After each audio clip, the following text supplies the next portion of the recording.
তোষামোদ নয়, ক্ষমতাকে প্রশ্ন করাই গণমাধ্যমের কাজ। আমরা প্রশ্ন করতে চাই আপনার হয়ে, জানাতে চাই আপনি যা জানতে চান। শুরু করছি গ্লোবাল টেলিভিশনের নিয়মিত আয়োজন প্রশ্নগুলো সহজ।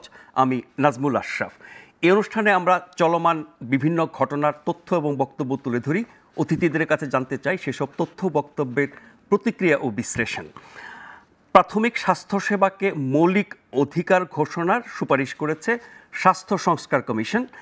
একই সঙ্গে এই খাতের ন্যায্যতা এবং জবাবদিহিতা নিশ্চিত করতে 7টি আইন প্রণয়নের প্রস্তাবও করেছে এই কমিশন। আজ প্রধান উপদেষ্টার কাছে স্বাস্থ্য সংস্কার কমিশন তাদের প্রতিবেদন জমা দিয়েছে। প্রধান উপদেষ্টা তাদেরকে বলেছেন যত দ্রুত সম্ভব সেগুলো বাস্তবায়নের উদ্যোগ নিতে। আমাদের আজকের আলোচনার মূল বিষয় প্রাথমিক স্বাস্থ্যসেবাকে মৌলিক অধিকার ঘোষণার সুপারিশ। এদিকে ইউরোপিয়ান ইউনিয়নের রাষ্ট্রদূত মাইকেল মিলার বলেছেন বাংলাদেশে জাতীয় নির্বাচনের তারিখ নিয়ে তাদের কোনো চাপ নাই, তারা চান আন্তর্জাতিক মানের একটি নির্বাচন হোক। ইউ রাষ্ট্রদূত আরও বলেছেন রোহিঙ্গাদের জন্য রাখাইনে মানবিক করিডোরের উদ্যোগ ইতিবাচক। ইউরোপিয়ান ইউনিয়ন এই উদ্যোগকে ইতিবাচক হিসেবে দেখছে, যেই উদ্যোগ নিয়ে বাংলাদেশে বিতর্ক চলছে। আলোচনার জন্য আমাদের স্টুডিওতে আছেন বিএনপির প্রশিক্ষণ বিষয়ক সম্পাদক জনাব ABM মোশাররফ হোসেন। মোশাররফ ভাই, আপনাকে স্বাগত জানাচ্ছি। এবং দৈনিক যুগান্তরের জ্যেষ্ঠ সহকারী সম্পাদক জনাব মাহবুব কামাল। মাহবুব ভাই, আপনাকে স্বাগত জানাচ্ছি। গ্লোবাল টেলিভিশনের পাশাপাশি এই অনুষ্ঠানটি একযোগে সম্প্রচারিত হচ্ছে আমাদের ইউটিউব চ্যানেল এবং ফেসবুক পেজেও। আমরা আজকের মূল আলোচনার বিষয়টি নিয়ে প্রথমে একটি প্রতিবেদন দেখব, তারপরে আলোচনাটি শুরু করব।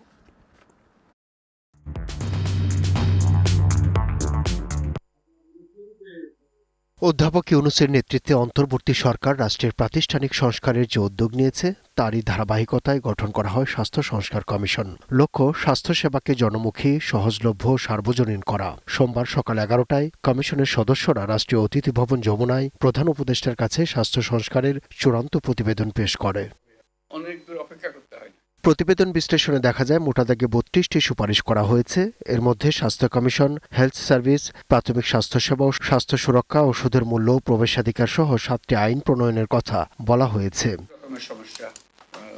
পরে ফরেন সার্ভিস একাডেমিতে করা সংবাদ সম্মেলনে বিস্তারিত তুলে ধরেন কমিশনের সদস্যরা। বলেন MBBS ডাক্তার ছাড়া অ্যান্টিবায়োটিক দেওয়া যাবে না, জনস্বার্থে ওষুধের মূল্য, টেস্ট ও চিকিৎসকের ফি নির্ধারণ করে দিতে হবে। আমরা যতই বলি না কেন যে স্বাস্থ্য হওয়ার অধিকার, এটা তো লিগ্যাল ইমপ্লিকেশনস নাই, সেটা will be the constitutional obligation for the government and also the constitutional right for the population.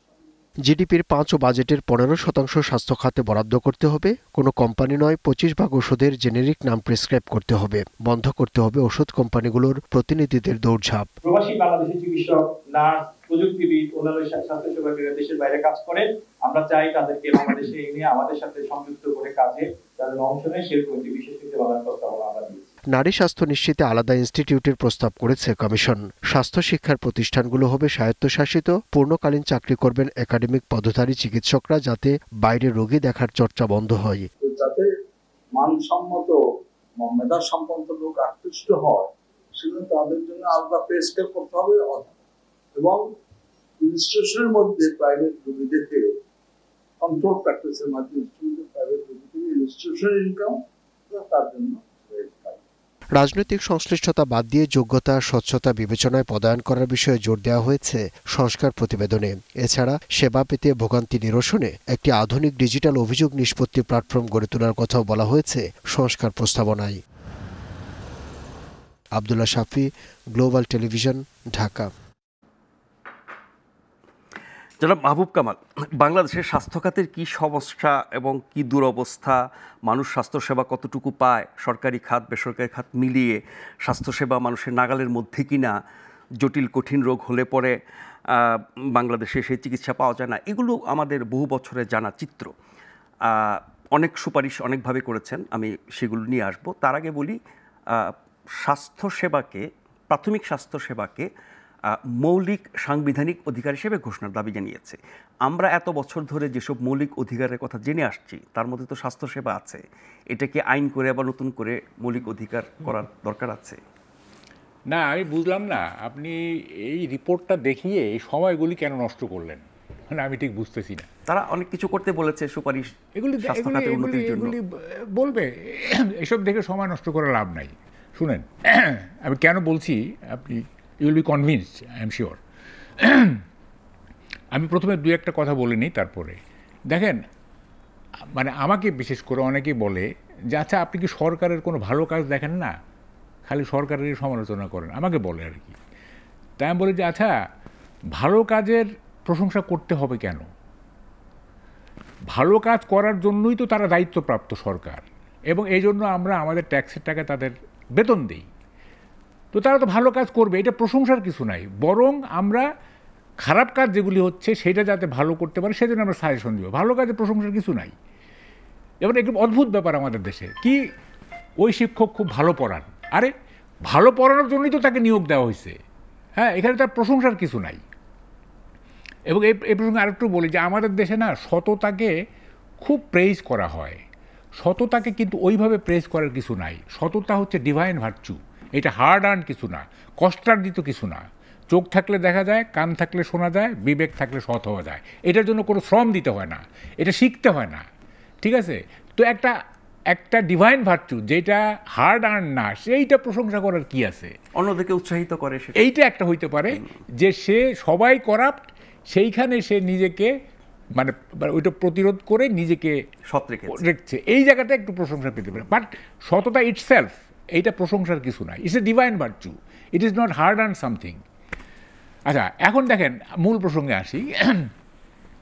সেটা হচ্ছে আপনি তো বলেই ফেললেন যে আমাদের যে মৌলিক অধিকারগুলো সংবিধানে যে মানে রিকগনাইজ, সেগুলোর মধ্যে তো স্বাস্থ্যসেবা একটা। তো এইটা নতুন what is so new about it? হ্যাঁ, এটার তো আমি বুঝলাম না আর কি। দেখেন, এরশাদ সাহেব, একটু স্বাস্থ্যসেবা যেহেতু বলছেন, এরশাদ সাহেব আমার কাছে হি ওয়াজ এ গ্রেট রিফর্মিস্ট। আমি পৃথিবীতে দুইজন রিফর্মিস্টকে খুব মূল্যায়ন করি, একটা নেপোলিয়ন আর একটা এরশাদ। আপনি বলবেন যে সারা পৃথিবীতে আপনি এরশাদের বাইসে নিলেন ওষুধ নীতির জন্য, শুধু ওষুধ নীতি না, অ্যাডমিনিস্ট্রেটিভ ডিসেন্ট্রালাইজেশন, এইটা মানে আপনার ব্রিটিশ কলোনিয়াল রুলের পর থেকে এই পর্যন্ত গ্রেটেস্ট রিফর্ম, উপজেলা পদ্ধতি গ্রেটেস্ট। এটা ড্রাগ পলিসি আছেই। আচ্ছা দেখেন, এরশাদ দুইটা সংস্কার করতে পারে নাই, একটা হচ্ছে হায়ার জুডিশিয়ারি ডিসেন্ট্রালাইজেশন, আর একটা হচ্ছে হেলথ পলিসি, যেটা আজকে আমাদের মানে আলোচনার বিষয়। তো যদি হায়ার জুডিশিয়ারি কেন ডিসেন্ট্রালাইজ করতে পারলেন না? এইটা ব্যারিস্টারদের কারণে। ব্যারিস্টাররা ওই যে নৌকায় কইরা যাইতে হবে 6টা বেঞ্চে, হ্যাঁ 6টা বেঞ্চে, এইটা তারা আন্দোলন কইরা পরে, তখন শাহাবুদ্দিন সাহেব ছিল আপনার চিফ জাস্টিস, তখন উনি 8ম সংশোধনীর মাধ্যমে এই অংশটা বাতিল করে দিলেন। কিন্তু সর্বোচ্চ আদালতই তো তার বিরুদ্ধে রায় দিয়েছে। হ্যাঁ, সর্বোচ্চ আদালতই তো তার বিরুদ্ধে রায় দিয়েছে। কার বিরুদ্ধে? এই যে হাইকোর্টের বেঞ্চ। হ্যাঁ, সেটাই তো আমি বলছি। আচ্ছা, হেলথ পলিসি সেটা উনি করতে পারলেন, ড্রাগ পলিসি করতে পারলেন, কিন্তু হেলথ পলিসি পারলেন না। কেন পারলেন না? এইটা অধ্যাপক ডাক্তারদের কারণে। এই যে মানে প্রফেসর ডাক্তার যারা আর কি, প্রাইভেট প্র্যাকটিস করা যাবে না, তো 1 টাকা দিয়ে টিকিট কেটে মানে স্বাস্থ্যসেবা নিবে, এগুলি ডাক্তাররা বিশেষ করে বিএমএ খুব বাজে রোল প্লে করছে তখন বাংলাদেশ মেডিকেল অ্যাসোসিয়েশন। তারা আন্দোলন করে তাকে এটা করতে দিল না। তো এখন এই যে নতুন করে হেলথ পলিসি ইত্যাদি এই যে শুনলাম আর কি, বাগাড়ম্বর যে শুনলাম আর কি, হ্যাঁ, এগুলো মানে এরশাদই পারে নাই, হ্যাঁ, আর এই গভর্নমেন্ট পারবে এটা আমি বিশ্বাস করি না প্রথমত। এবং এগুলি নিয়ে কি কোনো আলোচনা হবে বা হবে আমার তো মনে হয় না। আমরা তো দেখতেছি যে জনস্বার্থ সংশ্লিষ্ট যে সমস্ত কমিশনের ব্যাপার, সেগুলো তো আলোচনা হচ্ছে না, শুধু হচ্ছে রাজনৈতিক ঐকমত্যের মানে রাজনৈতিক ঐকমত্য কীভাবে প্রতিষ্ঠা হয় সেই কমিশনগুলোর আর নিয়ে এই যে রাজনৈতিক ক্ষমতা কেন্দ্রিক, যেটাতে রাজনীতি সাজানো যাবে, এবং ওইসব ব্যাপারে তারা ঐক্যমত চাচ্ছে। দেখেন, ঐক্যমত আমি এটা আমার কাছে ব্যক্তিগতভাবে 1 পয়সা মূল্য নাই। রাজনৈতিক দলগুলো গুলোর মধ্যে ঐক্য হলো কি হলো না, ইট লিটল ম্যাটার্স টু মি। আমি কেন বলি, তাজউদ্দিন সাহেবকে আমার মনে পড়তেছে, আপনি একটু শুনেন। 74-এ তাজউদ্দিন যাচ্ছেন ওয়েস্ট জার্মানি, তখনও দুই জার্মানি ইউনিফিকেশন হয় নাই। তো এয়ারপোর্টে এক সাংবাদিক জিজ্ঞেস করছে, তখন সোভিয়েত ইউনিয়ন এবং ওয়েস্ট জার্মানির মধ্যে দীর্ঘদিনের যে একটা বাজে সম্পর্ক, সেটার বরফ গলতেছিল, মানে সম্পর্ক ভালো হচ্ছিল, মানে West Germany capitalist, Soviet union socialist. তো এক সাংবাদিক তাকে জিজ্ঞেস করছে, আচ্ছা এই সোভিয়েত ইউনিয়ন এবং জার্মানির মধ্যে যে বরফ গলতেছে সম্পর্কের, তো এই ব্যাপারে আপনার মন্তব্য, আপনি তো ওয়েস্ট জার্মানি যাচ্ছেন। তো তাজউদ্দিন বলছিল, then he was brilliant like anything, উনি বলছিলেন যে grasses perish not only when two elephants fight but also when two elephants meet. যখন দুই হাতি যুদ্ধ করে তখনই শুধু নিচের ঘাস পিষ্ট হয় না, দুই হাতি যখন রমণ করে তখনও নিচের ঘাস পিষ্ট হয়, ঠিক আছে? এবং নিচের ঘাস সে বলছে থার্ড ওয়ার্ল্ডের লোক, মানে জার্মানি আর সোভিয়েত ইউনিয়ন তো ওরা ফার্স্ট ওয়ার্ল্ড ইত্যাদি। তো ওরা দুই হাতে যুদ্ধ করলেও নিচের ঘাস পিষ্ট হবে, রমণ করলেও পিষ্ট হবে, সুতরাং এইটা কোনো ব্যাপার না। তো আমাদের এই যে রাজনৈতিক দলগুলো না, এই যে তারা ঐক্য করলেই কি আর না করলেই কি, সাধারণ মানুষের কোনো উপকার হবে বলে আমার কাছে মনে হয় না, যতক্ষণ না পর্যন্ত আপনি পলিটিক্সটাকে মানে সঠিক ডাইরেকশনে না নিতে পারছেন। এই যে ফর্মাল একটা আপনার বেটার পলিটিক্সের জন্যই তো এইসব সংস্কার প্রস্তাব এবং ঐক্যমতের চেষ্টা করা হয় না। এগুলি শুনেন, এই যে সংস্কার, আমি এগুলো বলতে বলতে টায়ার্ড হয়ে গেছি। সংস্কার কি? এই যে মোশাররফ ভাই আছে, মোশাররফ ভাইরা যদি আগামী নির্বাচনে জিতে, আমি একটা হাইপোথেটিক্যালি বলতেছি, তখন কি হবে? ওনারা তো সংস্কারের অঙ্গীকার করেছেন। আরে অঙ্গীকার, বাংলাদেশে promise has a little value in Bangladesh. প্রমিসের কোনো মূল্য নেই বাংলাদেশে। কত কমিটমেন্ট আমরা দেখছি, কত রকমের কমিটমেন্ট। আপনি দেখেন কমিটমেন্টের কোনো অভাব আছে? এই যে বিশেষ ক্ষমতা আইন, এটা ৭৫-এর পর থেকে শুনতেছি হয়েছে। রেডিও টেলিভিশনের স্বায়ত্তশাসন প্রমিস করতে করতে করতে মুখে ফেনা তুলে ফেলছে, হয়েছে। মানে যে সমস্ত ইস্যু গভর্নমেন্টের পক্ষে থাকে, যে সমস্ত বিষয় সরকারের উপকারে আসে, সেই জিনিসগুলি হাজার কমিটমেন্ট হইল ইলেকশনের আগে, এগুলো হবে না। এবং এখন যেগুলো নিয়ে ঐক্যমত চেষ্টা করা হচ্ছে, ঐক্যমত হলে পরেও সেগুলো বাস্তবায়ন হবে না। বাস্তবায়ন হবে না। আমি একটু বলতেছি, হাইপোথেটিক্যালি বলি, ধরেন ওনারা আগামী ইলেকশনে ওনারা জিতলো, তা আপনি তো সংবিধানটাকে তো সুপরিবর্তনীয় করতে হবে। খুব দুষ্পরিবর্তনীয় সংবিধান তো চলবে না আমাদের দেশে। তাহলে সুপরিবর্তনীয় হইলে আপনার অ্যামেন্ডমেন্টের একটা প্রভিশন রাখতে হবে। এত সংখ্যক মানে মেম্বার থাকলে অ্যামেন্ডমেন্ট করা যায়। তারা তত সংখ্যক সদস্য পাইল, তখন তারা কি করবে? তারেক রহমান দেখবে যে এই জিনিসগুলি বিএনপির জন্য ক্ষতিকারক, অ্যামেন্ডমেন্ট হয়ে গেল। ওনারা কি দলের স্বার্থ দেখবে না দেশের স্বার্থ দেখবে? কে দেখছে দেশের স্বার্থ? আপনি বলেন তো। এই যে 53 বছর যে বাংলাদেশটাকে দেখলাম, আপনি তো বোধহয় অত দেখেন নাই, আপনি 40-40 দেখতে পারেন। আমি তো 53-54 বছর দেখছি বাংলাদেশটাকে, মানে বুঝ হওয়ার পর থেকে। দেশের স্বার্থ কে দেখছে আমাকে বলেন, কে দেখছে? ইভেন এই যে প্রফেসর ইউনূস, এই যে উনি কি দেশের স্বার্থ দেখছেন? আপনার কি মনে হয় উনি দেশের স্বার্থ দেখছেন? তার কার স্বার্থ দেখছেন? হ্যাঁ, কার স্বার্থ দেখছেন? উনি দেখছেন ওনার মানে কি বলে যে ইমেজ কিভাবে বাড়বে, উনি মানে পরাশক্তিগুলির উনি কিভাবে প্রিয়পাত্র হবেন, উনি কিভাবে আরও একটা গ্লোবাল পার্সোনালিটি হবেন।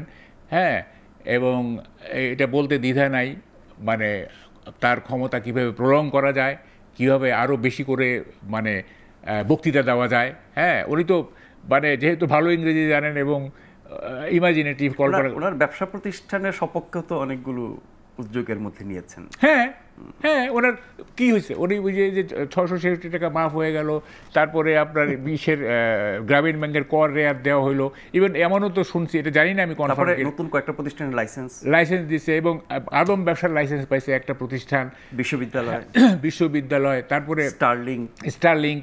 তো এগুলো করতেছেন না উনি কিন্তু এগুলো করতেছেন তো। এবং ওনার যে অ্যাডভাইজারি কাউন্সিল, এইটাও তো তার স্বার্থের রিফ্লেকশন। তার এই যে চিটাগাং কোটা, তার গ্রামীণ ব্যাংক কোটা, এইটা সেইটা দেশের স্বার্থ দেখা হয়েছে। অ্যাডভাইজারি কাউন্সিল কি এইটা ডাজ ইট রিপ্রেজেন্ট মানে কি বলে যে মানে ক্রস সেকশন অফ দি পিপুল? এটা কি তার সরকারই তো সবাই সমর্থন করছে? হ্যাঁ, তার সরকারকেই তো সব দল সমর্থন করছে। সব দল সমর্থন করেছে। সব দল দেখেন, সব দল সমর্থন করছে, এটার একটা ব্যাপার আছে। এটা হচ্ছে আওয়ামী লীগকে ঠেকানোর জন্য। এইটা আমরা বুঝি, আওয়ামী লীগকে ঠেকানোর জন্য এই যে এইসব মানে ঐক্য ফক্য এই সেই ইত্যাদি। আওয়ামী লীগ যদি বলে যে না আর আমরা পলিটিক্স করবো না, শেখ হাসিনা বলে যে হ্যাঁ আমার আর পলিটিক্স করার দরকার নাই, লেট মি রিটায়ার, দেখবেন যে ঐক্য ভাঙা টেঙা শেষ। এই ঐক্য একেবারে আওয়ামী লীগ তো এখন নাই তো। হ্যাঁ নাই, কিন্তু আওয়ামী লীগ আসার একটা সম্ভাবনা তারা দেখছে কারণেই এই ঐক্যগুলো টিকে। ইউনূসকে কেন দেখেন, ওই যে মোশাররফ ভাই আছে, এই সরকারকে কেন খেপাচ্ছে না বিএনপি, কি কারণে খেপাচ্ছে না? আমি সেদিন এক বিএনপি নেতা, আমার বন্ধু, খুব মানে আমার ছোটোবেলাকার বন্ধু, তা আমি বললাম যে আচ্ছা তোরা এই যে চাপ দিচ্ছিস না কেন এই ইত্যাদি, ইলেকশনে তোর চাপ দিবি তো, তোদের তো ক্ষমতায় যাওয়া দরকার, তোর তো কোনো চাপ নাই ফাপ নাই। এই তারেক রহমান একটা ডেমোক্রেটিক ইমেজ নিয়ে আসে, শান্তিবাদী অমুক তমুক এইটা তো বিএনপির আসল চরিত্র না। আমরা তো বিএনপির রুল দেখছি, তো হঠাৎ করে তোরা এত শান্তিবাদী হয়ে গেল কেন এবং ডেমোক্রেটিক হয়ে গেল? কি বললেন উনি? হ্যাঁ, উনি বললেন যে আমরা চাপ দেই আর আওয়ামী লীগের দিক দিয়ে ঢুকুক না, তুই এটি চাইতেছিস। হ্যাঁ, আমরা চাপ দেই, একটা কেওয়াস লাগুক, এই ফাঁক দিয়ে আওয়ামী লীগ ঢুকুক, এইটাই তো তুমি চাইতেছো। তো আমি আর কি বলি, আমি দেখো মানে বিএনপি সহ সব দল এই সরকারকে সমর্থন করছে যার যার স্বার্থে সমর্থন করছে। বাংলাদেশে আপনার জাতীয় স্বার্থে ঐক্য হবে, এইটা আপনি বিশ্বাস করেন? বাংলাদেশে হয়নি এখন পর্যন্ত, হয় নাই। হবে কি? পলিটিক্যাল পার্টিগুলো না, জনগণের ঐক্য হইতে পারে। জনগণের ঐক্য হইতে পারে কখন? বাংলাদেশ ক্রিকেট খেলতেছে, হোল জনগণ পক্ষে। বাংলাদেশে একটা বিদেশি শক্তি আক্রমণ করলো, মানে যদি করে আর কি, হোল জনগণ ঐক্যবদ্ধ হয়ে যাবে। হ্যাঁ, বা কতগুলি ইস্যুতে। কিন্তু রাজনৈতিক দলগুলোর মধ্যে ঐক্য, এটা একটা মানে কি বলবো, এটা আপনার কাছে অবাস্তব মনে হয়? এটার কাছে আমার কাছে একেবারেই অবাস্তব মনে হয়। ফিরবো মাহবুব ভাই, মোশাররফ ভাই। মাহবুব ভাই নিশ্চয়ই অনেকগুলো কথা বলেছেন আপনার দল সম্পর্কে। আপনার প্রাথমিক প্রতিক্রিয়া জানতে চাই যে এই যে অঙ্গীকারগুলো আপনারা করছেন সংস্কারের বা ঐক্যমত প্রক্রিয়ার মধ্যে আপনারা আছেন, আপনারা বিভিন্ন প্রস্তাব সম্পর্কে মতামত দিচ্ছেন, কোনটা সমর্থন করছেন, কোনটা বিরোধিতা করছেন, এবং এই নেগোসিয়েশন চলমান আছে, এটা কি শুধুমাত্র এখনকার বাস্তবতায় সংস্কার প্রক্রিয়ার সাথে আমরা আছি, জনগণ যাতে আমাদের সমর্থন করে, যেহেতু একটা পরিবর্তনের প্রক্রিয়ার মধ্য দিয়ে আমরা যাওয়ার চেষ্টা করছি, সেজন্য এগুলো কোনো বাস্তবায়ন হবে না? না, আমি অত্যন্ত শ্রদ্ধার সাথে আমি মাহবুব কামাল ভাইয়ের সাথে কিছু কিছু ব্যাপার দ্বিমত করি। মাহবুব ভাই কিন্তু একসময় এই রাজনীতির জন্য সংগ্রাম করেছে।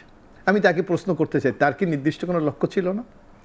তার কি নির্দিষ্ট কোনো টার্গেট ছিল না যে আমি এই ধরনের একটা বাংলাদেশ দেখতে চাই? নিশ্চয়ই মাহবুব ভাই ছিল, কারণ একটা সময় স্টুডেন্ট লাইফে কিন্তু সে খুব মানে দুর্দান্ত রাজনৈতিক নেতা ছিলেন। তো সুতরাং সকল মানুষের কিন্তু একটা ভিশন থাকে, একটা স্বপ্ন থাকে, একটা টার্গেট থাকে। আপনার তাকে মাহবুব ভাইয়ের বক্তব্যটাকে আপনি হতাশার প্রতিফলন হতে পারে যে মাহবুব ভাই যে বাংলাদেশ দেখতে চেয়েছিলেন, যে ঐক্য দেখতে চেয়েছিলেন, যে জাতীয় একটা সমৃদ্ধি দেখতে চেয়েছিলেন, সেক্ষেত্রে তার হয়তো আশাভঙ্গ হয়েছে, যার জন্য তার মাঝে একটা হয়তো ক্ষোভ থাকতে পারে। কিন্তু আমি কিন্তু হতাশার লোক না। আপনি দেখেন এই যে জাতি, আমাদের মাহবুব ভাই বলছে রাজনীতির ক্ষেত্রে ঐক্য হয় না। এই যে দেখেন, এই যে জুলাই অভ্যুত্থানে আমরা যদি দেখি, এক আওয়ামী লীগ ছাড়া বাকি দলগুলির মধ্যে কি একটা ঐক্যবদ্ধ হয়েছে না? এটা গণতন্ত্রের জন্য এটাকে কি আপনি একটা অর্জন বলবেন না? অবশ্যই অর্জন বলবেন। কেন? শেখ হাসিনা দীর্ঘ 15 বছর আমার যে আকাঙ্ক্ষাকে ভেঙে চুরমার করে দিয়েছে। আমার আকাঙ্ক্ষা কি? আমি একটা গণতান্ত্রিক বাংলাদেশ দেখতে চাই। আমার আকাঙ্ক্ষা কি? আমি একটা স্বাস্থ্যক্ষেত্রে সবার জন্য একটা স্বাস্থ্য ব্যবস্থা আমি দেখতে চাই। আমার আকাঙ্ক্ষা কি? এই যে আপনি বললেন যে এই যে নারীদেরকে আমি এই যে আমার রাষ্ট্রের একটা গুরুত্বপূর্ণ অংশ, তাকে আমি মর্যাদার ভিত্তিতে দেখতে চাই। এগুলি কি আপনি জাতিকে ঐক্য বলবেন না? আমাদের জাতির অর্জন বলবেন না? মাহবুব ভাই তো অনেক জ্ঞানী। এগুলো আমরা বলি, চাই, ভালো ভালো কথা শোনাই, কিন্তু বাস্তবে না হচ্ছে না। না না, আমি একটু নাজমুল আশরাফ ভাই, আমি একটু বিনয়ের সাথে আপনাকে বলি, আমাদের কি উন্নতি নাই? তাহলে আমরা বাংলাদেশ কি স্বাধীনতার পর এই 54 বছরে কি আমরা এই জায়গায় এমনি এসেছি? আজকে দেখেন, আমার স্পষ্ট মনে আছে যে 1972 সালে মাহবুব ভাই আরো ভালো বলবেন, উনি সাংবাদিকতা লেখেন, ওনার লেখা আমি খুব ভক্ত, খুব ভালো লেখেন। দেখবেন 1972 সালে আমাদের বাজেট ছিল মাত্র 786 কোটি টাকা। আজকে আমরা অর্জন করেছি না? আজকে তো আমাদের প্রায় 7.5 লক্ষ কোটি টাকা আমাদের বাজেট। আমরা এই অর্থনৈতিক ক্ষেত্রে একটা ব্যাপক উন্নয়ন করেছি না?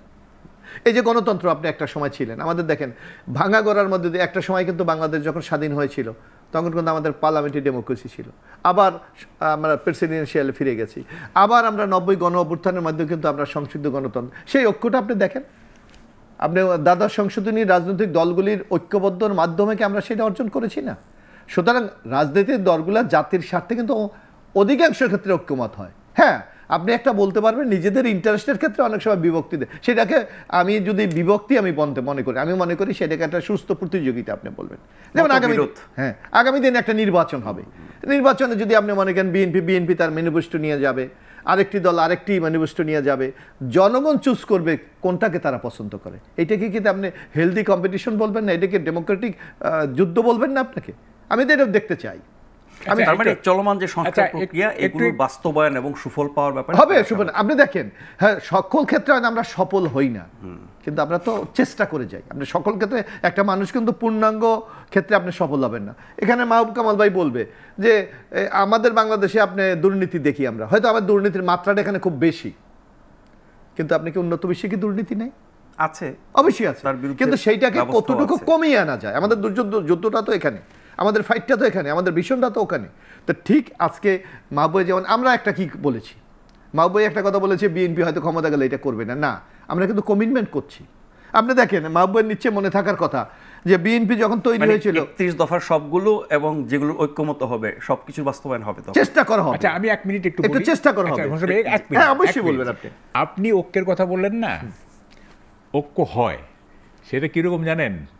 স্ফুলিঙ্গ তার পাখায় পেল ক্ষণকালের ছন্দ, উড়ে গিয়ে নিভে গেল এই তার আনন্দ।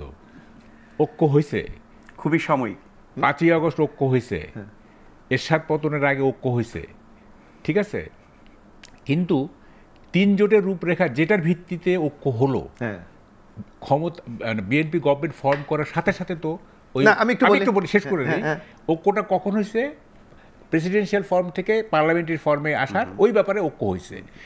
এরপর থেকে 3 জোটের রূপরেখা একেবারেই ইনঅ্যাক্টিভ হয়ে গেছে। না ইনঅ্যাক্টিভ কেন হলো? আচ্ছা বলতেছি, আপনাকে সেটা তো মূল্যায়ন করতে হবে। না আমি একটু বলি, এই যে ঐক্য যেটা হয়, হ্যাঁ এটা খুবই সাময়িক, এটা পার্মানেন্ট ঐক্য বলতে কিছু না। যেমন ধরেন পার্মানেন্ট ঐক্য তো হয় না, একটা জিনিস বলি, যেসব বিষয়ে ঐক্য হবে সেটার বাস্তবায়ন হতে হবে। একটু কমিটমেন্টের ব্যাপারটা একটু বলি, কমিটমেন্টের ব্যাপারে বলি। 2001-এ যখন বিএনপি ওনারা জিতলেন, মিসেস বেগম জিয়া জাতির উদ্দেশ্যে ভাষণে 100 দিনের একটা প্রোগ্রাম দিলেন, 100 দিনের, যে 100 দিনে আমরা এই করব, ঠিক আছে। জাস্ট পরের দিন থেকে কোথায় গেল ওই প্রোগ্রাম, কোথায় গেল কি? 2-3 দিন পরে মাইনরিটি ক্লিনজিং শুরু হলো, সংখ্যালঘুদের উপরে নির্যাতন শুরু হলো। আপনি মাইন্ড করেন এটা? না আমি একটু বলি, মাহবুবের বলি, আমি একটা সমাজে মাহবুব অপরাধ থাকবে, একটা সমাজে আপনার দুর্নীতি থাকবে, কিন্তু আপনাকে দেখতে হবে ওই সরকার সেইটার ব্যাপারে কতটুকু ব্যবস্থা গ্রহণ করে, ইম্পর্টেন্ট ব্যাপার। আমি বলছি যে 100 দিন না আমি বলি, আমি আপনাকে একটু বলি, আমাকে একটু বলতে দেন, তাহলে আপনার আরেকটু সুবিধা হবে। এই আপনি যে কথাটা বললেন, এই যে ধরেন আপনাকে বলেন, আপনি নিজের দীর্ঘদিন সাংবাদিকতা করেন, বিএনপি কিন্তু প্রেসিডেন্সিয়াল ফর্ম অফ গভর্নমেন্টে বিশ্বাসী ছিল, কিন্তু জাতির ঐক্যের স্বার্থে সেদিন সকল দল মিলে বললো আমরা পার্লামেন্টারি ডেমোক্রেসিতে ফিরে যাব। বিএনপি কিন্তু তার দলীয় যে আদর্শ সেটাকে বিসর্জন দিয়ে কিন্তু পার্লামেন্টারি ডেমোক্রেসিতে ফিরে এসেছে। এটাকে কি আপনি জাতীয় ঐক্য বলবেন না? এটাকে জাতির অর্জন বলবেন না? আমি বলবো অবশ্যই এটা অর্জন। আপনি মাইন্ড করেন না? না মাইন্ড কেন করব? আমরা তো আলোচনা করি। কেন আসছে জানেন? কেন? আপনি তো শুনেন, একটা জিনিসের গভীরে যেতে হয়। প্রেসিডেন্সিয়াল ফর্ম হইলে মিসেস জিয়া মানে খালেদা জিয়া উনি মানে নিশ্চিত ছিলেন না। উনি নিশ্চিত ছিলেন না প্রেসিডেন্ট ইলেকশন করতে হবে। প্রেসিডেন্ট ইলেকশন করলে আপনি যেভাবে সরলীকরণ বলছেন, ওই সময় 3 রকমের রূপরেখা ছিল, আমি পার্লামেন্টারি ডেমোক্রেসিতে ফিরে যাব, সেইটার প্রতি বিএনপি শ্রদ্ধা দেখিয়েছিল কিনা এটাকে আপনাকে দেখতে হবে। এটা আমি তো বলতেছি, এইটা আপনাকে দেখতে হবে। এইটা আপনি ঢালাও ভাবে যদি বলেন না 3 জনের রূপরেখার এই পয়েন্টটাতে আপনারা বিশ্বস্ত ছিলেন, দ্যাট আই এগ্রি। এইটা এই ব্যাপারে কোনো ইয়ে নাই। আমি যেটা বলতেছি যে 2001-এ যে 100 দিনের প্রোগ্রামটা দিলেন বেগম জিয়া জাতির উদ্দেশ্যে ভাষণ দিয়ে, সেই প্রোগ্রামগুলি কোথায় দেখলাম আমরা তো পরে দেখলাম। আমরা পরে দেখলাম যে বিভিন্ন অন্যদিকে চলে যাচ্ছে। আমরা যদি মানে পেছনের ইতিহাস নিয়ে আমি একটু বলি, এখন আমি একটু বাবু একটু বলি। যেমন আমি বলি, মানুষ কিন্তু অতীতের অভিজ্ঞতাতে শেখে। আপনি দেখেন 54 বছরে আমাদের এখানে অতীতে যেটি হয়নি এখন সেটা হবে না, এটা তো নিশ্চয়তা দেওয়া যায় না। আপনি একটু যদি দেখেন মাহবুব ভাই, আপনি একটা সময় আমরা একটা বিশ্বাস করেছি, আপনার যদি জীবন দেখি, আপনি এক সময় চিন্তা করতেন যে বাংলাদেশটাকে একটা গণতান্ত্রিক বৈজ্ঞানিক সমাজতান্ত্রিক বাংলাদেশে পরিণত করব, আপনি স্বপ্ন দেখতেন, কিন্তু বাস্তবতা হয়নি। এটার অর্থ হয় যে আপনি পরিবর্তিত হ্যাঁ, পরিস্থিতিতে আপনি এটা পরাজিত হয়েছেন, এটা আমি মনে করি না। আমি মনে করি এটা পরিস্থিতি আপনাকে সেটা সমর্থন করে নাই। এটা আপনি এখন দেখেন, এই 54 বছরে কিন্তু আমরা অনেক কিছু পরীক্ষা করেছি, এক্সপেরিমেন্টালের মধ্যে দিয়ে আমরা গিয়েছি। আজকে আপনাকে এই এক সময় আমরা আপনি দেখেন এই যে আওয়ামী লীগের আমলে এই একটা, আপনিও হয়তো, আমার মনে আছে আপনি আমার সাথে বহু টকশো করেছেন, আমরা যখন কেয়ারটেকারের কথা বলেছিলাম, আওয়ামী লীগ বিরোধিতা করেছিলেন, আপনিও বলেছিলেন অনেক চক্র, আমার স্পষ্ট মনে আছে যে একদিন আওয়ামী লীগই কেয়ারটেকারের জন্য আন্দোলন করবে, আপনি বলেছিলেন, খেয়াল আছে আপনার? অর্থাৎ মানুষ তো এক্সপেরিমেন্টালের উপর দিয়ে শেখে যে আমি একটা জিনিস, সময় কেয়ারটেকারের দাবি আপনাদের সরকারের বিরুদ্ধে ছিল, হ্যাঁ, এরপর আবার আপনারাই এই দাবি হ্যাঁ আমরা মেনে নিয়েছি। সুতরাং আওয়ামী লীগ কিন্তু বারবার আমরা যখন বলেছি একটা তত্ত্বাবধায়ক সরকার বলেন বা অধীন নির্বাচন, আওয়ামী লীগ মানে নাই। কিন্তু এখন আপনি দেখেন আমরা এই যে যখন যার জন্য যেটা সুবিধা, না সুবিধা না, আপনার পাবলিক ডিমান্ডটা অথবা সিস্টেম কি ডিমান্ড করে, এইটা হলো ইম্পর্টেন্ট। মানে একাধিক বাজে নির্বাচন হওয়ার পরে এটা মানুষ মনে করেছে যে এইটা ছাড়া আমি ভোটের অধিকার আমার প্রতিষ্ঠা করা সম্ভব না। আমরা একটু বিরতি 30 সেকেন্ড এই কথাটা একটু বলি। উনি বললেন যে আপনি তো পরাজিত হন নাই, উনি পরাজিত হন নাই। আমি শুনে এটা নেলসন ম্যান্ডেলার কথাটা বলি। নেলসন ম্যান্ডেলা বলছিল যা আমি কখনো পরাজিত হইনি, আমি হয় জিতেছি না হয় শিখেছি। এখন এই যে কিন্তু নেলসন ম্যান্ডেলা শিখেছে, কিন্তু আমাদের দেশের রাজনৈতিকবিদরা আসলে পরাজিতই হয়, তারা না শেখে, তারাও শেখে অবশ্যই। আচ্ছা, অতীতে না শিখলে নিশ্চয়ই ভবিষ্যতে শিখবে। আমরা একটা ছোট্ট বিরতি নিয়ে ফিরে আসছি, আশা করছি সে পর্যন্ত আপনারা আমাদের সাথেই থাকবেন।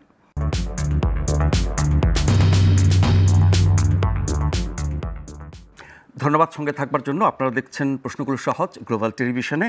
আমাদের আজকের অতিথি জনাব ABM মোশাররফ হোসেন, বিএনপির প্রশিক্ষণ বিষয়ক সম্পাদক, এবং জনাব মাহবুব কামাল, দৈনিক যুগান্তরের জ্যেষ্ঠ সহকারী সম্পাদক।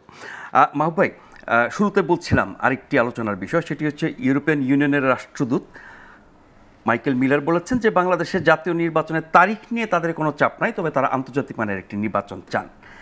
তার চেয়ে বড় কথা, যে বিষয়টি এখন বেশ বিতর্কিত, মানবিক করিডোর, এটি নিয়ে সরকারের পক্ষ থেকে নানা রকমের বক্তব্য আমরা শুনেছি, সেগুলো নিশ্চয়ই আপনি জানেন। কিন্তু এই মানবিক করিডোর দেওয়ার উদ্যোগকে ইউরোপিয়ান ইউনিয়ন ইতিবাচক হিসেবে দেখছে। আমরা জানি জাতিসংঘের প্রস্তাব, আমরা জানি আমেরিকার সমর্থন, ইউরোপিয়ান ইউনিয়নের সমর্থন, পশ্চিমাদের সমর্থন। তার মানে হচ্ছে কি যে এই মানবিক করিডোর নিয়ে সরকার যে সব বক্তব্য এ পর্যন্ত দিয়েছেন, এবং রাজনৈতিক দলগুলো প্রতিক্রিয়ার প্রেক্ষিতে তারা বলছেন না আমরা কোনো সিদ্ধান্ত নিইনি। সিদ্ধান্তের কথা তো কেউ বলেটাই, সরকারের পক্ষ থেকে বলা হয়েছিল যে নীতিগত সিদ্ধান্ত। সেই নীতিগত সিদ্ধান্ত কেন তারা এককভাবে নিল, এত গুরুত্বপূর্ণ জাতীয় বিষয়। তারপরে মনে হয় যে সরকারের দিক থেকে একটু স্তিমিত বা পিছপা হচ্ছে। কিন্তু ইউরোপিয়ান ইউনিয়নের এই বক্তব্য কি সেই উদ্যোগকে আবার এগিয়ে নেবে বলে মনে করেন? না, ইউরোপিয়ান ইউনিয়ন তো এটা সমর্থন করবে, এটা বোঝাই যায়। কারণ আমেরিকা এবং ইউরোপিয়ান ইউনিয়নের যে দেশগুলো, দে আর গ্যাংড আপ। এটা আমরা তো জানি, অতীতে আমরা দেখছি যে ইউরোপিয়ান ইউনিয়ন কখনোই আমেরিকার পলিসির বিরুদ্ধে খুব একটা কখনোই ডিফার করে নাই। এবং মানে কি বলে যে ইউনাইটেড কিংডমকে তো বলাই হয় যে আমেরিকার মানে সিস্টার কনসার্ন। যাই হোক, এখন কথাটা সেটা না, কথাটা হচ্ছে যে আমি বর্তমান সরকারের ফরেন পলিসিটা আসলে বুঝতেছি না। এই সরকার কি নতুন কোনো পররাষ্ট্রনীতি গ্রহণ করেছে? না, পররাষ্ট্রনীতি তো অ্যাজ সাচ নাই। মানে তারা তো আর বলে না যে আমাদের পররাষ্ট্র তো 72 কনস্টিটিউশন ওইভাবেই আছে যে ফ্রেন্ডশিপ টু অল অ্যান্ড মানে ম্যালাইজ টু নান, এটা তো আছেই কনস্টিটিউশনে। তারপর আমরা সরকার ভেদে পররাষ্ট্রনীতি এদিক সেদিক বলতে মানে গুরুত্বায়নের জায়গাটা আমি বলি, সেটা হচ্ছে যে এই যে friendship to all and enmity two নান, এই যে 72 যে ফরেন পলিসি, এইটা 54 বছর পরে এইটা এখন আর চলে না বর্তমান বিশ্বে। এইটা কী বলে গাইডলাইন চলবে না জাতীয় স্বার্থের। না না না, এইখানে আপনাকে একটা পক্ষ নিতে হবে। সেটাই মানে জাতীয় স্বার্থে, হ্যাঁ, একটা পক্ষ নিতেই হবে। আপনি চায়নাকেও সাথে গুড হিউমারে রাখবেন, আমেরিকাকেও গুড হিউমারে রাখবেন, আপনি ফাটাবাসে পড়বেন। কারণ এইটা দেখেন, চায়নার মানে বেল্ট অ্যান্ড রোড ইনিশিয়েটিভ এবং আমেরিকার ইন্দো প্যাসিফিক স্ট্র্যাটেজি একদম কনফ্লিক্টিং, ঠিক আছে? এবং এটা কি এই দুইটাই হচ্ছে আপনার এই রিজিয়নে ইত্যাদি মানে তাদের আধিপত্য বিস্তারের পলিসি আর কি। তো এখন আপনি চায়নাতে গিয়ে মানে চায়নাতে গিয়ে যেসব কথা বলছেন, এবং এমনকি এটাও বলছেন আপনি যে চায়না মে কনসিডার, প্রথমে বলছেন যে we are the guardian of the sea, এবং তারপর বলতেছেন যে China may consider the region as an extension. মারাত্মক কথা কিন্তু, হ্যাঁ, মানে চায়নাকে এই পর্যন্ত এক্সটেন্ড করতে বলতেছেন আর কি, যেই কারণে ইমিডিয়েটলি ইন্ডিয়া খেপে গিয়ে আপনার ট্রান্সশিপমেন্ট বন্ধ করে দিল। জাস্ট ইমিডিয়েট রিয়াকশন কিন্তু এটা, যে এত বড়, এটা তো মানে এক ধরনের ইন্ডিয়ার প্রতি থ্রেট না। তো যাই হোক, এখন আপনি চায়নাতে গিয়ে একরকম করতেছেন, আবার আপনি জাতিসংঘের মানে ভায়া জাতিসংঘ আপনি আমেরিকার একটা প্রকল্প আপনি হাতে নিছেন, তারপরে স্টারলিংক এখানে মানে ইলন মাস্ককে খুশি করার জন্য, ইলন মাস্ক ইজ মানে second strongest man in America, আপনি জানেন নিশ্চয়ই, হ্যাঁ, তাকে খুশি করার স্টারলিংককে ইয়ে দিলেন। তারপরে মানে করিডোরটা কি, করিডোর তো অ্যাকচুয়ালি এটা মানে বলছে জাতিসংঘ, কিন্তু একটা মূল এজেন্ডার তো জাতিসংঘের না, হ্যাঁ, এর পেছনে তো একটা ব্যাপার আছে, হ্যাঁ। তো ফলে এই যে আপনি এই ধরনের যে ফরেন পলিসি নিছেন, আপনি তো আলটিমেটলি বিপদে পড়বেন, বিপদে। আপনি একটা সময় আসবে যে চায়নাও আপনাকে বিশ্বাস করবে না, আমেরিকাও আপনাকে বিশ্বাস করবে না, ইন্ডিয়া তো আপনাকে বিশ্বাস করেই না, হ্যাঁ। তো ফলে মানে আপনার ওই দেখেন কতগুলি জিনিস না মানে আমার কাছে খুব ইয়ে লাগে। উনি নিজেই বলেন যে আমরা বড় মাঠের খেলোয়াড়, হ্যাঁ, তা আমরা তো ওনার বড় মাঠের খেলোয়াড়ের কোনো দেখলাম না। মানে বড় মাঠে খেলে যে মেসি বা ধরেন যে ম্যারাডোনা যেভাবে গোল করছে, ওই বড় বড় শক্তির সাথে যোগাযোগ, সেটা মিন করছে। এটা কিছু না, এইগুলি কিছুই না। আপনি একজন নোবেল, যেমন ধরেন যে এই যে ইনভেস্টমেন্ট যে সামিট হইলো না, ইয়ে হইলো সবাই আসছে একটা নোবেল লরিটের সাথে হ্যান্ডশেক করে আসি, আর বাংলাদেশটা একটু দেখে আসি। এই সিচুয়েশনে দেশি ইনভেস্টার ইনভেস্ট করতে চাবে না। যে যারা আসছে এদের মধ্যে কি কিছু জেনুইন ইনভেস্টর নাই? এদের মধ্যে জেনুইন ইনভেস্টর আছে, ওরা তো দেখে গেছে না বাংলাদেশের অবস্থাটা কি। বাংলাদেশে এই যে মব কালচার থেকে শুরু করে আনরেস্ট, চাঁদাবাজি, এই সেই, এটার আনপ্রেডিক্টেবল সব কিছু, এরা কি ইনভেস্ট করবে? আবার মানে এটা তো চোখ বন্ধ করে বলা যায় যে করবে না, চোখ বন্ধ করে দিয়ে বলা যায়, হ্যাঁ। তারপর ধরেন যে এই যে উনি বড় মাঠের খেলোয়াড়, ঠিক আছে, তা ইউএসএইড ফান্ড বন্ধ করে দিল সারা পৃথিবীতে, বড় মাঠের খেলোয়াড়ের জন্য তো বাংলাদেশ কনসেশন পাইতে পারতো, পায় নাই তো। আমেরিকার ট্যারিফ বসাইলো, বড় মাঠের খেলোয়াড় হিসেবে তো বাংলাদেশের থেকে বাইরে থাকতে পারতো, হয় নাই তো। কিন্তু বাগাড়ম্বর করলো কি যে ডক্টর ইউনূসের চিঠির কারণে নাকি উনি 3 মাসের জন্য স্থগিত করছেন। মানে দেখেন বিষয়গুলি, আমি একটা নাম দিচ্ছি বাংলাদেশ, এইটা আমি এখন বলতেছি যে এই যে মুস্তাসির মামুন বলছিল এটা সব সম্ভবের দেশ, আমি বলি এটা বাগাড়ম্বরের দেশ, মানে সবাই বাগাড়ম্বর করে, হ্যাঁ। মানে রেজাল্ট, আমার তো রেজাল্ট দেখবো, তাই না?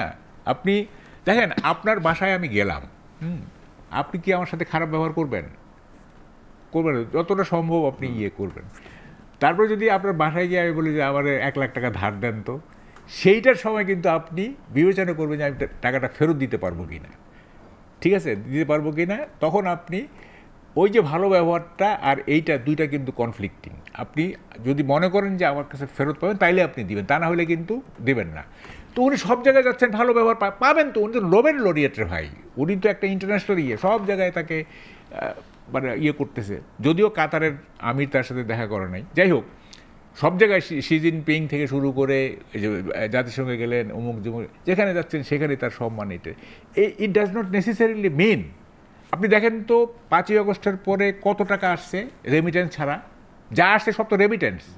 এছাড়া কি $1 পর্যন্ত আসছে? আমরা পাইছি কমিটমেন্ট পাইছি, প্রতিশ্রুতি পাইছি, হ্যাঁ, বিনিয়োগে বা অন্য কোনোভাবে পাইছি কোনো টাকা। কিন্তু আমরা তো প্রথম মানে বুঝলাম যে ডলারে ভেসে যাবে দেশ, হ্যাঁ, ইউনিসেফ যেহেতু আসছে, উল্টা তো বন্ধ হয়ে যাচ্ছে। সুইজারল্যান্ডের টাকা বন্ধ হয়ে গেলো, ইউএসএর টাকা বন্ধ হয়ে গেল, IMF শর্ত দিচ্ছে, ওয়ার্ল্ড ব্যাংক বলতেছে যে প্রবৃদ্ধি 3.3 নেমে আসবে, 30 লাখ লোক আপনার অতি দরিদ্রের খাতায়। IMF এর ঋণের ব্যাপারে তো আমাদের অর্থ উপদেষ্টা বিশেষ সহকারী বলছেন যে শর্তযুক্ত ঋণ তারা নেবেন না।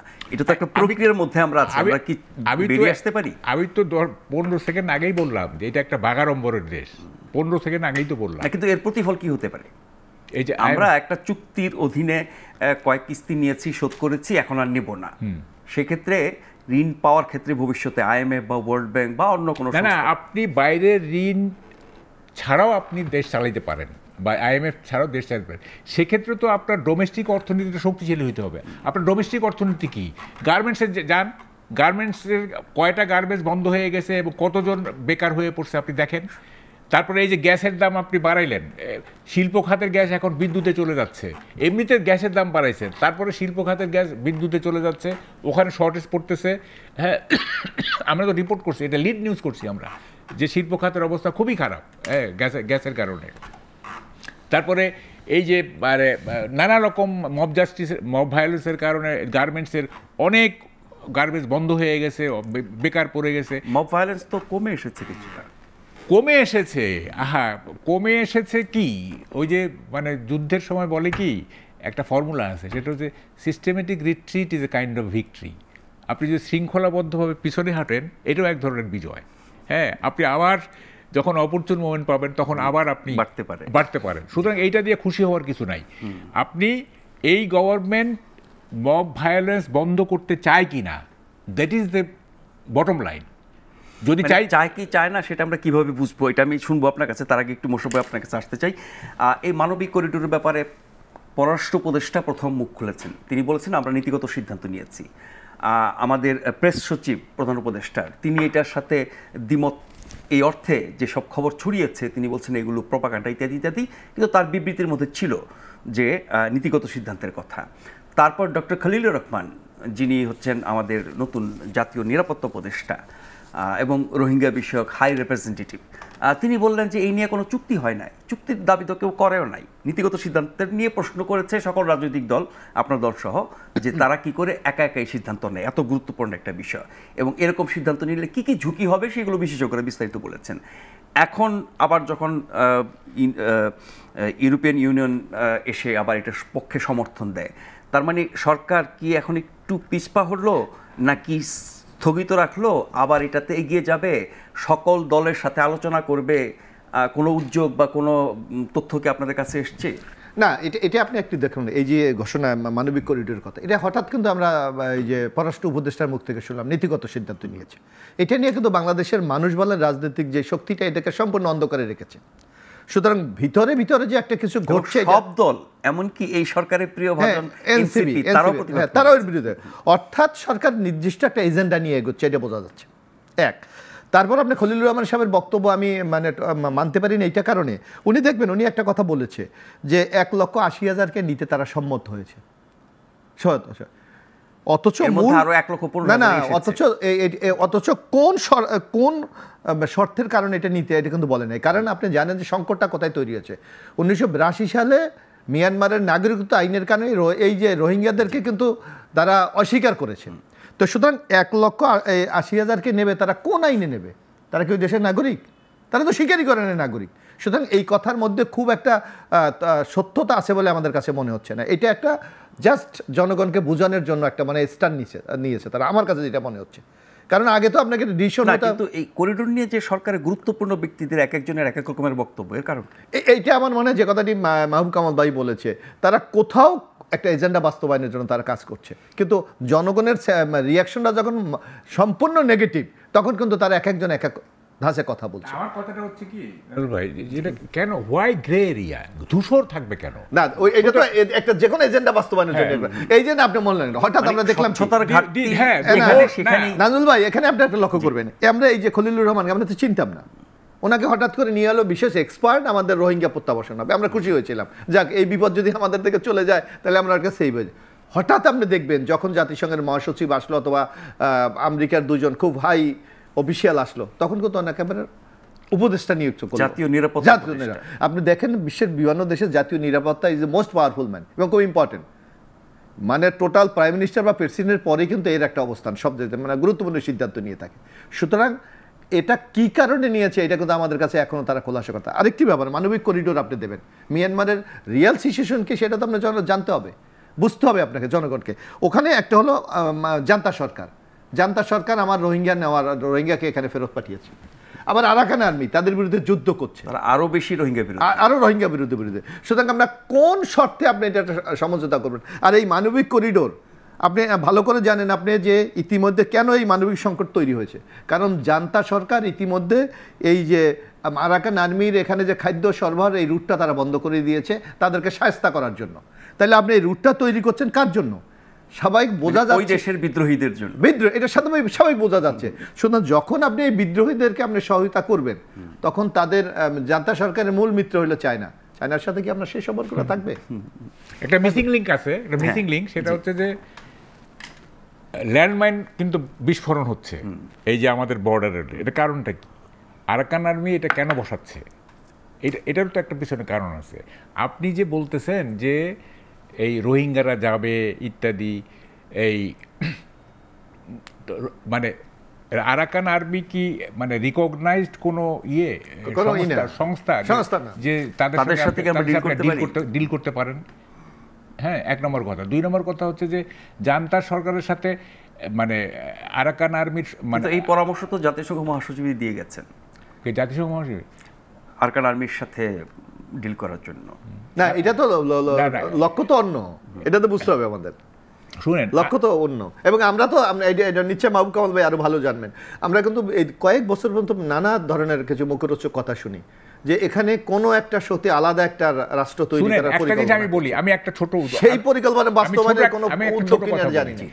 আরাকান আর্মি যে আমাদের 10 কিলোমিটার ভিতরে ঢুকে যে জলকেলি করে ফেরে করে একেবারে অস্ত্র সহ, তো এইটা কি আমাদের সার্বভৌমত্ব লঙ্ঘন হয় নাই? নাকি ওরা বৌদ্ধ কারণে ওরা মাপ পেয়ে গেল? বিএসএফ হিন্দু কারণে, বিএসএফ যদি আধা কিলোমিটার ঢুকতো সারা দেশ হইচই পড়ে যেত যে বিএসএফ বাংলাদেশ সীমান্তের ভিতরে ঢুকে গেছে। তো এখন ওরা 10 কিলোমিটার ঢুকলো, তো এটা কি, আমি তো একটা মানে হাস্যরস করে একটা স্ট্যাটাস দিছি যে ওরা বৌদ্ধ, হ্যাঁ, ফলে ওরা আসতে পারে। হ্যাঁ, হিন্দু ধর্মীয় সমীকরণ করা ঠিক না, আমি একটা মানে একটা স্যাটায়ার করছি আর কি। এটা স্যাটায়ার, সিরিয়াস কিছু না। কথাটা হচ্ছে এই যে 10 কিলোমিটার ভিতরে ঢুকলো, হ্যাঁ, তো এইটা আমাদের আমাদের যে স্বরাষ্ট্রমন্ত্রী, সরকারের কোনো ব্যাখ্যা পাইনি। ব্যাখ্যা স্বরাষ্ট্রমন্ত্রী একটা দিছে, একটা মানে ওটা কোনো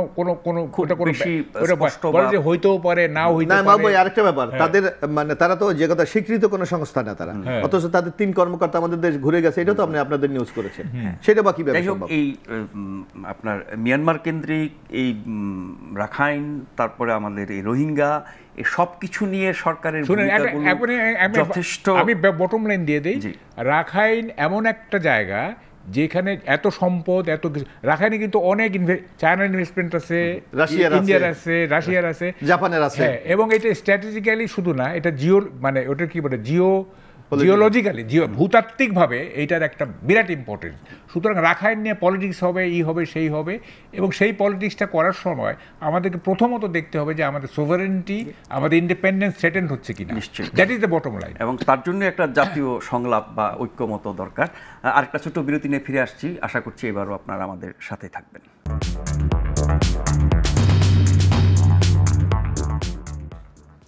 আপনারা দেখছেন প্রশ্নগুলো সহজ গ্লোবাল টেলিভিশনে। আমাদের আজকের অতিথি জনাব মাহবুব কামাল এবং জনাব ইবিএম মোশাররফ হোসেন। মাহবুব ভাই, আমরা যে আলোচনাটা চালিয়ে যাচ্ছিলাম সেটি হচ্ছে যে রোহিঙ্গা, রাখাইন, আপনার মিয়ানমার, এখানে আমাদের ভূমিকা, সরকারের নানা উদ্যোগ, এর সাথে আরও একটা বিষয় এর মধ্যে আলোচনা হয়েছে অনেক, আমাদের সেন্ট মার্টিন। ফলে সব কিছু মিলিয়ে আমাদের এই দক্ষিণাঞ্চল, চট্টগ্রাম, কক্সবাজার কেন্দ্রিক এই পুরো অঞ্চলে কি আমাদের জাতির সবচেয়ে বড় বিপদটা আসতে যাচ্ছে কিনা? আমি তো এরকম অ্যাসিউম করতেছি। দেখেন, পুরো জিনিসটা কিন্তু গ্রে এরিয়া, ধূসর। আমরা তো কোনো ধূসর এলাকা দেখতে চাই না, আমরা দেখতে চাই সবুজ, বা বাস্তবে যা সেটাই আমাদের। তো এই জিনিসটা, এই এরিয়াটাকে ধূসর করে রাখার অর্থটা কি? না, মানুষের মধ্যে তো নানা প্রশ্ন দেখা দিচ্ছে। একটা হচ্ছে যে সেন্ট মার্টিনের কি অবস্থা হবে, তারপরে মানে আরাকান আর্মির সাথে এই দহরম মহরম, এটা কেন? হ্যাঁ, মানবিক করিডোরের প্রশ্নটাই বা কেন? তারপরে রোহিঙ্গাদের কি হবে? হ্যাঁ, পুরা বিষয়টা এমন একটা জটিল অবস্থার মধ্যে পড়ে গেছে না, মানুষ কনক্লুশন টানতে পারছে না। এবং এইটার সাথে দেখেন মানে কি বলবো, এগুলির কোনো কি অর্থ আছে আমি জানি না। এই যে বিডিআর বিদ্রোহের যে ইনকোয়ারি কমিশন যেটা হয়েছে, সেটার যে হেড একজন বিশিষ্ট, তিনি বললেন যে সেভেন সিস্টার চায়নার সাথে ডায়ালগ করা যেতে পারে, এটা ইয়ে। দেখেন উনি না, সরকার বলছে এটা সরকারের অবস্থান না। হ্যাঁ, সরকার অবস্থানে বুঝলাম, সরকার অবস্থানে, কিন্তু মানে তাহলে ওনার মতো লোককে কেন এই ধরনের একটা মানে গুরুত্বপূর্ণ কমিশনের প্রধান করা হলো?